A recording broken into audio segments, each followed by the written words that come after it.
Me and my husband had struggled with infertility. We wanted to have a child just like any other couple had wanted. And when we first got pregnant, we lost that baby. And then we got pregnant a couple more times, and we ended up losing 2 more. So at this point, we had 3 miscarriages. We finally found a fertility specialist that could help us. As the journey would go through, we would end up getting pregnant with quintuplets. Everything was going well. I had made it to my 2nd trimester. Everything was good. I finally had a peace of mind. We were finally going to get parents. But at 19 weeks and 1 day, I was having some problems early that morning. My mother-in-law came over, rushed me to the women's hospital, and they checked and realized that my cervix was gone and we possibly might have to stay in the hospital for a while. And that's when tragedy happened. My first son, Jeremiah, baby A, fell out, and he was hanging by his umbilical cord. And so the nurse rushed and set me down, and all the doctors at the women's hospital ran in there and what they could do and tried to do what they can. But they told me at that point there was nothing, that I was going to preterm labor and all of them were going to have to come. There was nothing we could do to stop them. So at that point, in about 45 minutes, all 5 of them were born alive, and just beautiful little ones. And they lived about 2 hours. We were told during the process that they would live only seconds or minutes, but God gave us a beautiful opportunity to spend at least 2 hours with them. My heart broke in a million pieces, but I was so numb. I decided, I'm just going to put it on God's hands. I've got this. I've lost 3. To me, it was just another loss. I just took it as another loss. But then 3 months later, I noticed I hadn't started and there was more problems. And 5 days before Christmas in 2014, I started hemorrhaging. I lost 55% of my blood and almost lost my life. And so in just about 3 months, I had 2 things that just, after the babies passed, I started having a lot of night terrors. One of the things I would have was, their funeral. I'd relive their funeral.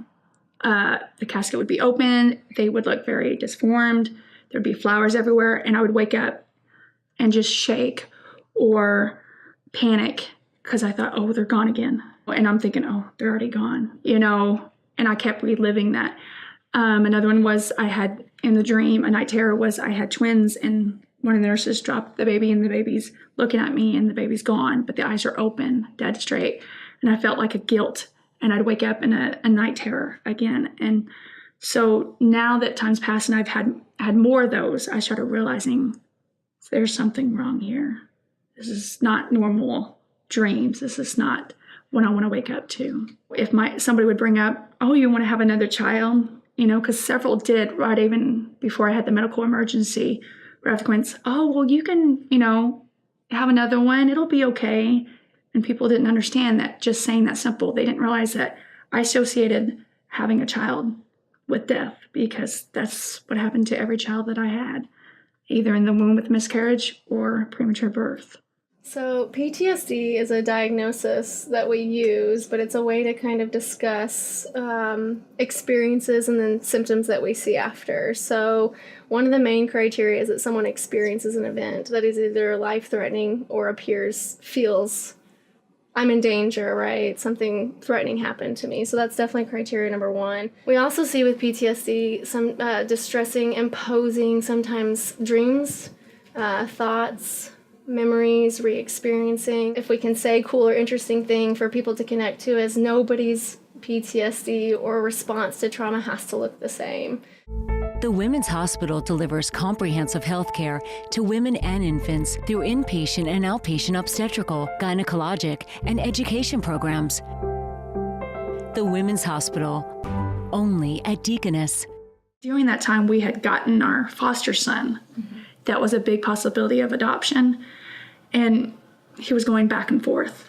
And so I think that triggered a possibility of losing another child.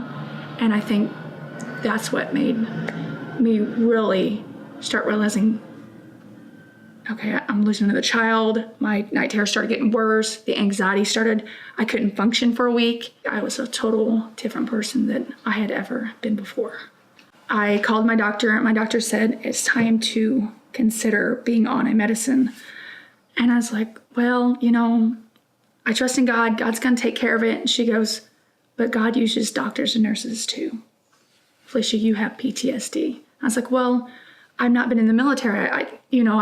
I'm thinking that's what, because I was so young, that's what my thought was. Well, that's all I've heard it for. And she's like, Felicia, no, it's a traumatic event. And you need to realize you've been through something so traumatic 2 times in 3 months. And she said, we're going to start you on some medicine, but I want you to get therapy.